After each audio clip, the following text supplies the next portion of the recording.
figured out what your wedding invitations are going to look like and what information they're going to include, you'll want to remember that you need to get addresses on them. So you can do that a couple of different ways. Some of us are lucky and have, a great aunt with wonderful handwriting who's going to take care of that for us. But most of us end up printing our invitation envelopes because nowadays you can print them in all sorts of different colors, styles, and other fun things. So keep that in mind. We can print them in the font that matches whatever you did on your wedding invitation, which is a kind of an example of what you see on some of them here.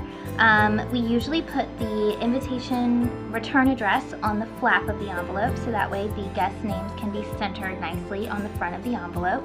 This is an example just of a belt label, which is kind of different, where if you flip it over, the return address is on the back, and it's actually a sticker. So it's a little bit more modern, fun look as well.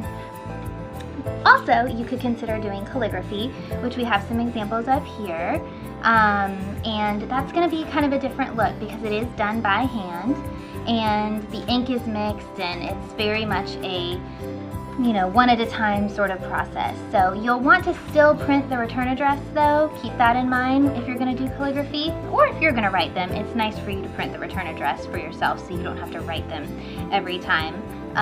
But either way, you have kind of 3 choices, and somehow or another the addresses have to get on there. So keep that in mind and plan time for that to happen as you're working on your wedding invitation.